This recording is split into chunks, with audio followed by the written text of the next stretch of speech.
आज की कहानी है दुख का कारण। एक शहर में एक आलीशान और शानदार घर था। वह शहर का सबसे खूबसूरत घर माना जाता था। लोग उसे देखते तो तारीफ किए बिना नहीं रह पाते। एक बार घर का मालिक किसी काम से कुछ दिनों के लिए शहर से बाहर चला गया। कुछ दिनों बाद जब वह वापस लौटा तो देखा कि उसके मकान से धुआं उठ रहा है। करीब जाने पर उसे घर से आग की लपटें उठती हुई दिखाई पड़ी। उसका खूबसूरत घर जल रहा था। वहाँ तमाशाबीनों की भीड़ जमा थी जो उस घर के जलने का तमाशा देख रही थी। अपने खूबसूरत घर को अपनी ही आंखों के सामने जलता हुए देख वह व्यक्ति चिंता में पड़ गया।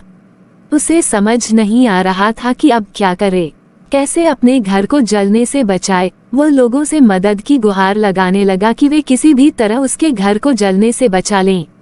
उसी समय उसका बड़ा बेटा वहां आया और बोला, पिताजी घबराए मत, सब ठीक हो जाएगा। इस बात पर कुछ नाराज होता हुआ पिता बोला, कैसे ना घबराऊं, मेरा इतना खूबसूरत घर जल रहा है।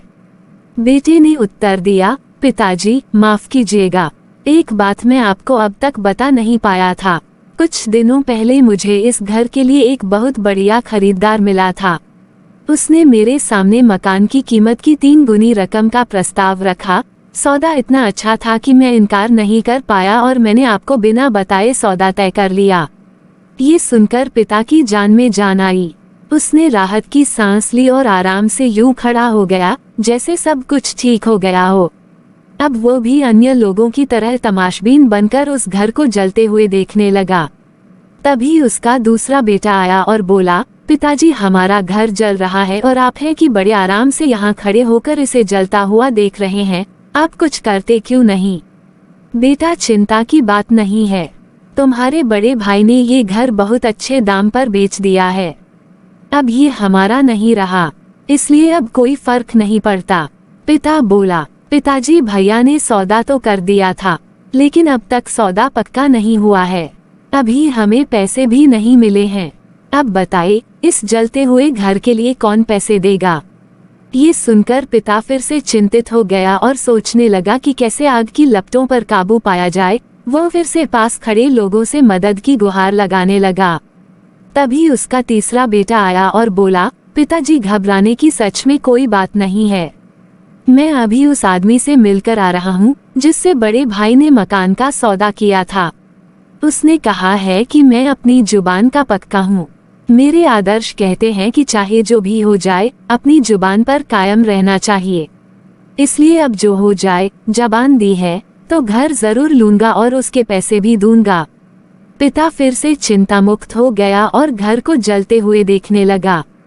कहानी से सीख, मित्रों, एक ही परिस्थिति में व्यक्ति का व्यवहार भिन्न भिन्न हो सकता है और यह व्यवहार उसकी सोच के कारण होता है। उदाहरण के लिए जलते हुए घर के मालिक को ही लीजिए। घर तो वही था जो जल रहा था, लेकिन उसके मालिक की सोच में कई बार परिवर्तन आया और उस सोच के साथ उसका व्यवहार भी बदलता गया।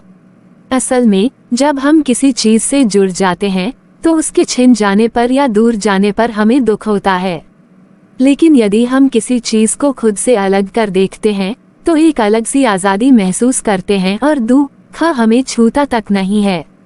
इसलिए दुखी होना और ना होना पूर्णतः हमारी सोच और मानसिकता माइंडसेट पर निर्भर करता है। सोच पर नियंत्रण रखकर या उसे सही दिशा देकर हम बहुत से दुखों और परेशानियों से न सिर्फ बच सकते हैं बल्कि जीवन में नई ऊंचाइयां भी प्राप्त कर सकते हैं।